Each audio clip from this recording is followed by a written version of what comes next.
magandang umaga po mga kababayan. May pupuntahan tayo mga kababayan at magbibigay tayo ng sorpresa sa mga kababayan natin na lubos ng nangangailangan. Mga kababayan, nag-umpisa na tayo sa ating pangkalahatang ayuda, pangkalahatang tulong na nanggagaling po sa mga kababayan natin.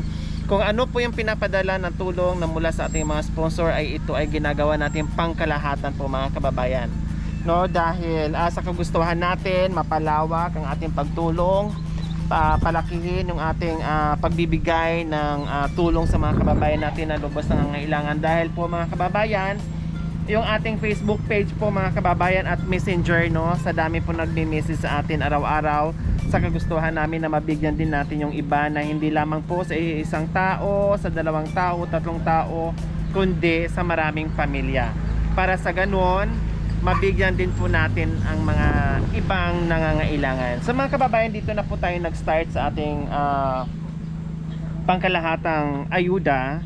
At ako'y lubos nagpapasalamat doon sa mga sponsors natin na naunawaan yung ating gustong gawin, no, yung itong ginagawa natin para sa mga kababayan natin. So ayan mga kababayan, samahan niyo po ako.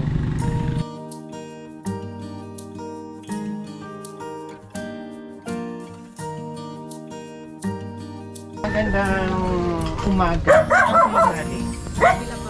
Nakikilaba kayo. So schedule pa lang ngayon. Malayo po ba? Malayo. Anong pangalan nyo? Marlene. Marlene.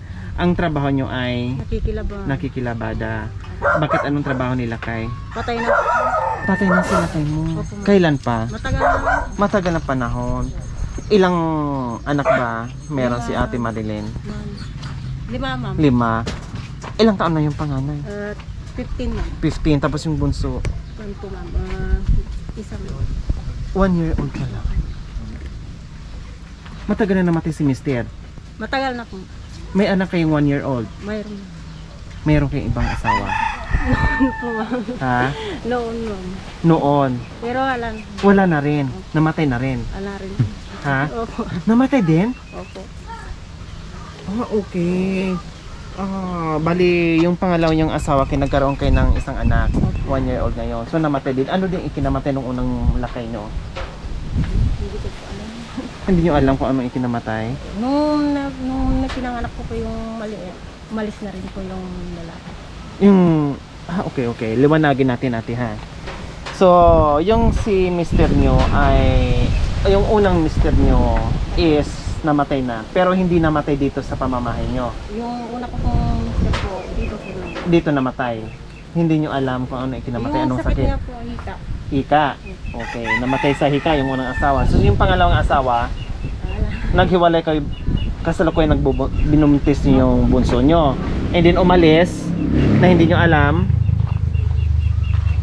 tapos namatay din. Opo. Kinalaunan. Okay. Hayaan natin si mister na yan. Ito yung bunsong anak ni Ate Marlene, no? So, yung 5 anak, kayo na po ang bumubuhay. Nanay Marlene, kumusta ang buhay? Mahirap. Ha? Mahirap din. Katulad niyan, may anak ka ng 1 taon, mahigit. Tapos naglalabada kayo. Sino ang naiiwan sa anak niyo? Sa yung anak ko pong babae. Yung anak ko pong babae nag-aalaga. May naiiwan naman sa kanya. So magkano ang kinikita ni Nanay Marlene doon sa paglalaban niya? 150 lang, ma'am. 150? Araw-araw yung 150? Hindi po, ma'am. Madalang. Madalang lang. So ano pang ibang trabaho ni Nanay Marlene? Yung po pag may nagpapatanim po. Sa bukid? Opo. Paano kung wala? Wala na rin. Yung Hinihintay 150? ko na lang po yung magtatawag po sa akin na maglalaban. Sa isang linggo, ilang beses kayo ipatawag para maglaba? Minsan lang po, 1 linggo lang. Once a week lang ang paglalaban nyo, 150. So ano ang madalas na binibili mo dyan is bigas lang talaga? Opo. Magkasya ba yun sa isang linggo? Kung halimbawa walang tawag sa bukid? Pinagkakasya na lang. Tulad ngayon, anong pinang-almusal nyo? Hindi po kami nag-almusal. Hindi ka nag-almusal. Diretso na tanghalian. Almutang na, kumbaga. Ano ang nakahanda ngayon para sa tanghalian ni Nanay Marlene? Wala pa po, ma'am. Wala pa. May bigas? Wala nga po, ma'am. Eh. Walang bigas? May ulam? Wala pa po. Paano mga bata? Malapit na ang tanghalian. Walang bigas, walang ulam. Yung, And then yung mamaya matatanggap na 150 hindi pa naibigay. Siyempre hindi ka pa tapos maglaba. Hindi pa po, ma'am. Hindi ba pwedeng i-cash advance muna yung 150 para mabili mo na ng... Pagkayari ko pong ma'am, kukunin ko na. Malapit ka na matapos doon. Opo, magsasampay na lang po ako. Habang nagsasampay ka, kunin mo muna yung pera, ibigay mo muna doon sa panganay mong anak para makabili ng bigas at para makasaing na para pag uwi mo meron nang nakahandang pagkain. Okay. Okay, yung pakiusapan mo yung amo mo ha? Kasi walang-wala naman talaga kayo, no? So mga kababayan, no, tamang-tama po lagi talaga mga kababayan nagkakataon na yung nadadat na natin, yung pupuntahan natin, yung mabibigyan natin ay walang bigas, walang masaing, walang ulam, wala lahat. Yung ulam, madali na lang po hahanapin yun. Pero yung walang bigas, tapos maraming mga anak na nag-aantay, maraming anak na hindi pa nakakain tulad nito, single parent, 5 ang anak at naglalaba pa, no? And then magtatanghalian na, wala pang masaing, walang ulam, walang pera. Yun ang pinakamahirap. Kaya mga kababayan, talagang ginaguide tayo ng ating Panginoon, no? Kung sino yung mga taong bibigyan natin. Dahil madalas po mga kababayan na napupuntahan natin, nabibigyan natin yung mga ganitong sitwasyon na walang-wala sa buhay, walang masaing, walang bigas na madatnan mo yung ganon. So, salamat sa ating Panginoong Diyos at sa ating anghel na talagang ginaguide nila tayo kung saan tayo tutungo, kung sino yung taong pwede nating bigyan. So, ito yung mga anak ni Ate Marlene. Wala dito yung dalawa. 3 lang ito. Lahat sila nag-aaral, Ate Marlene. Ito lang po, yung 3 lang.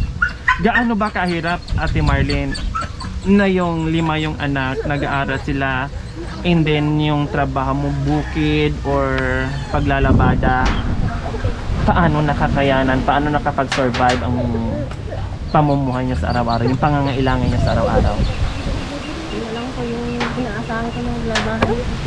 Yun lang ang inaasahan niya. Naranasan ng mga anak, Nanay Marlene, na hindi sila nakakain sa isang araw. Opo, naranasan. Madalas ba ito o minsan lang?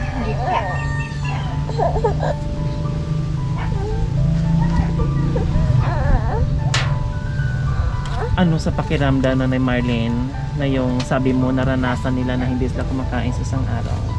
Bilang isang ina, bilang isang single parent na ina ng mga bata na nakikita at naranasan nila na hindi kumakain sa isang araw, na minsan naranasan nila sa buhay.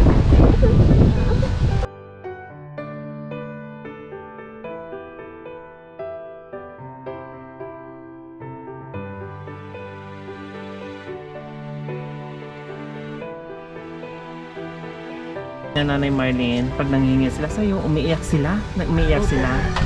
Dahil wala silang makain, naranasan nila yun. Anong sinasabi mo sa kanila, Nanay Sabi ko, Marlene? ma'am, maghahanap ko lang muna po. Paraan. Maghahanap ka ng paraan para mayroon kang maisain para sa kanila. Ang hirap mo, mga kababayan. Abutin lang kay papaano. Marunong kang dumiskarte.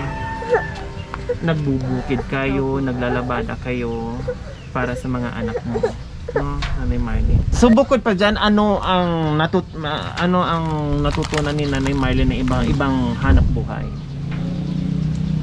Yun lang po, ma'am. Naglalaba lang talaga. Anong klaseng trabaho sa bukid? Yung ginagawa tatanim po nyo? ng palay po. Nagtatanim ng palay, Tapos yung nagbubunot po ng palay din. nagbubunot ng palay. Yung amo nyo ngayon sa paglalaba linggo-linggo, Hindi po, ma'am. Sino-sino po yung tumatawag po kung sa sino lang yung tumatawag sa iyo. Okay sana kung kahit malang 3 beses isang linggo, hindi naman pwedeng araw-araw, hindi nyo kakayanin. Sobrang hirap yung kung araw-araw kayo maglalaba, no? Wala natin panahon dito sa anak nyo. Kahit man lang 3 beses isang linggo, 2 beses, malaking bagay na rin yun, no? Kaya lang, sobrang hirap yung kung 150 lang, tapos 6 kayo kumakain sa araw-araw. Opo, ma'am. No. Okay, Nanay Marlene, meron kaming munting tulong sa inyo. Ayan. Sabi mo kanina wala kayong bigas. 'Di ba? Wala kayong masaing. Anong oras na wala pa kayong luto, no, wala pa kayong makakain. O ngayon, meron na. Isang sakong bigas. And then, bukod pa riyan, meron kang grocery. Ayan, may ulam ka na, agad-agad. O, may kain na kaagad, anak ha. Naka-ready na ba yung kaldero natin dyan? O, kumuha ka na ng bigas dito, anak. Hugasan mo na yung kaldero, hindi magtalo ka na dito ng bigas. At saan kayo nagsasaing? O, dito. Sige, mag-ano ka na, anak. Huwag ka ng kaldero, buksan na natin, saing na para makakain na kayo, anak. So, ito, meron ka ng, meron ng itlog, mga coffee.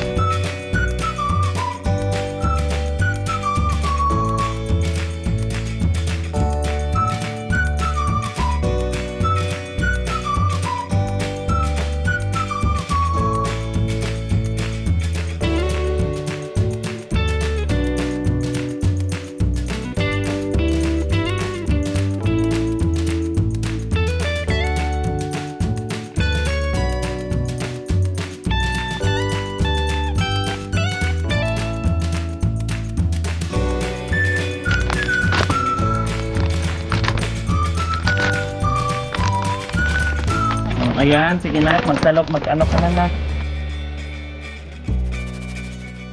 Sagot ko na yung 150 mo, pero siyempre singilin mo pa rin yung boss mo. O ngayon, meron kang cash na 1,000. Bili ka ng ulam mo, bili ka ng prutas, o anong pangailangan dito sa inyo ha, sa mga anak mo. Meron ka ng cash na 1,000, meron ka ng bigas na isang sako, tapos meron ka ng mga merienda at mga grocery mo.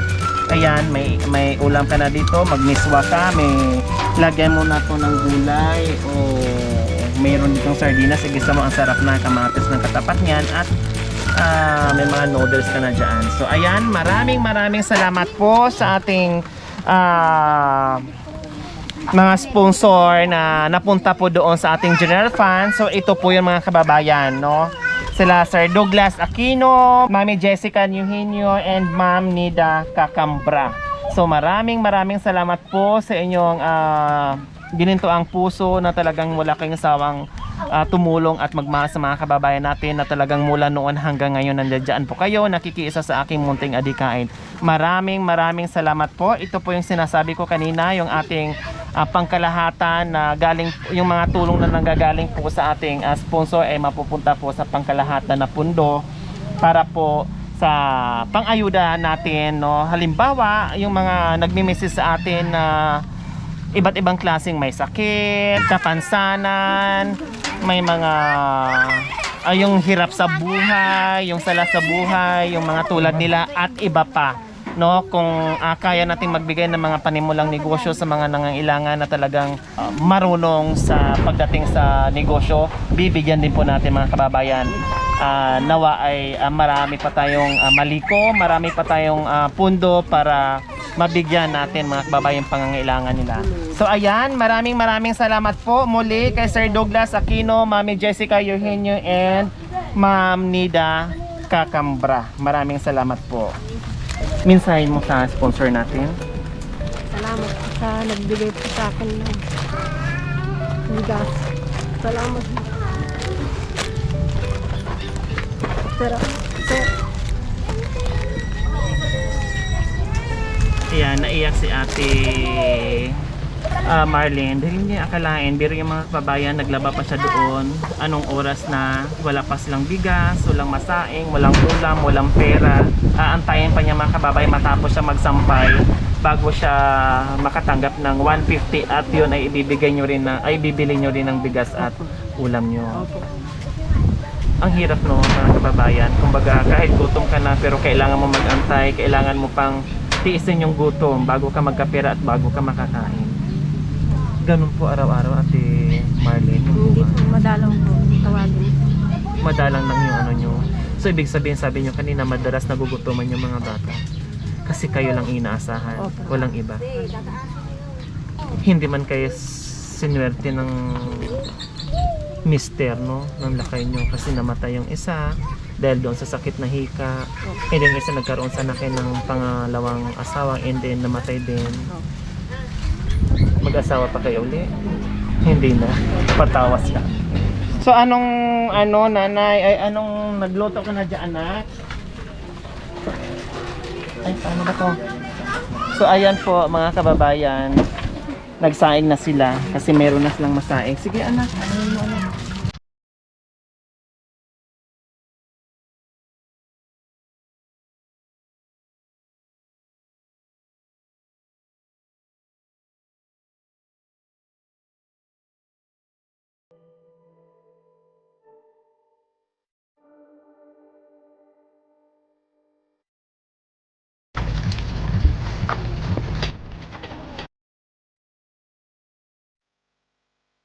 So ayan mga kababayan, habang tayo nag-i-interview, no, nagsasaing din. So meron na silang makain mamaya-maya at pagbalik ni Ate galing doon sa kanyang labada, then magsampay na lang daw siya bago siya magkapera ng 150. O ngayon meron na siyang sinaing. Dalangin ko ay bigyan ka pa ng lakas araw-araw at mahabang buhay dahil alam ko maliliit pa itong mga bata mo at kailangan kanila, no?